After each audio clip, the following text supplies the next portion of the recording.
Now on to the biscuit with Markiplier.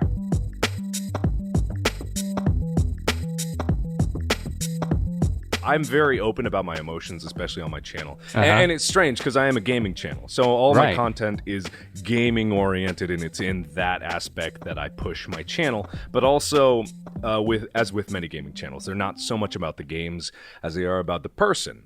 And one of the things that has taken me a long time to realize is just the kind of influence that I have, and also the kind of feedback I get from my fans.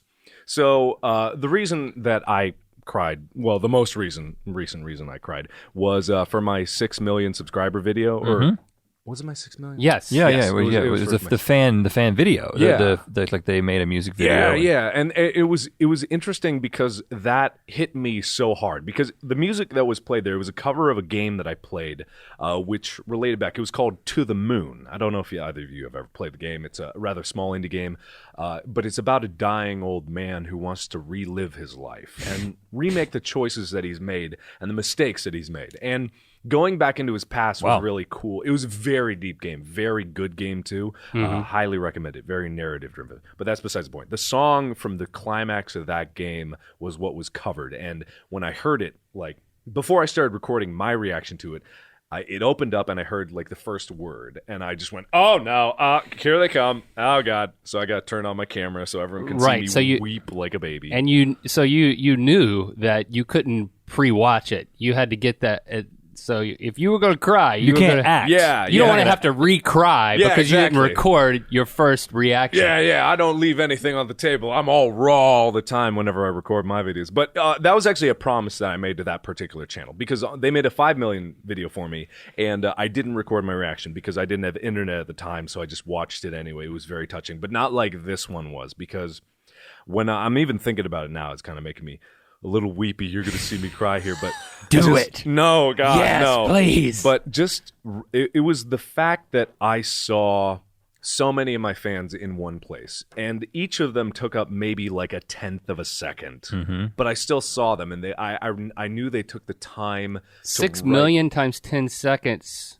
1/10 of a second. Okay. God, 10 seconds a piece, that would be incredible. But yeah, just the fact that there were 649 people in that video. Wow. 649 out of 6 million people was such an astronomically huge difference. And yet in this video, seeing all those people in one really got to me. And when the song came on, because the game reminded me of my own family and how I lost my dad when I was 18, and how like in the game there was a question of the brother, and I have a brother that I care very much for. So the game hit me very hard, and when I heard that music over what I was seeing, it was too much, and it hit me really hard in my heart, and it just made me realize how lucky I was to be where I was.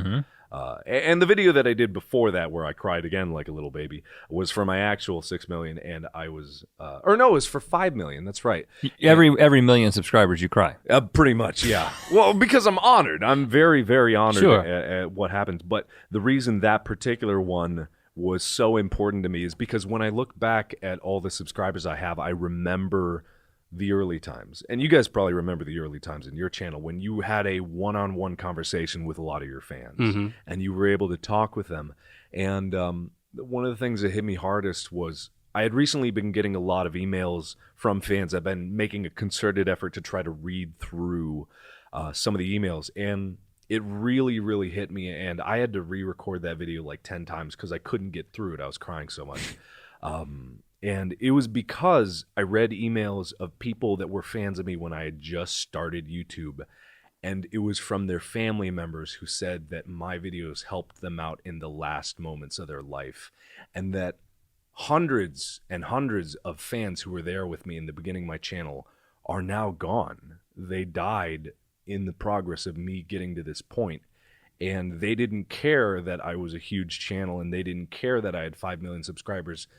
They cared that I was able to give them some joy in their life when they were at their last moments. And that really, really resonated with me and gave me meaning, because, you know, I recalled in the video that, because I talk a lot about losing my dad, because I was there, and I was there through the whole process, and I was able to see what happened to him. And I visualize that when I think of fans that I've lost along the way. I think of how how scared they were and how they were surrounded by family and those who love them. And even though I'm not connected to them in any way, I don't know You don't know them personally. Yeah, exactly. But you have such a connection.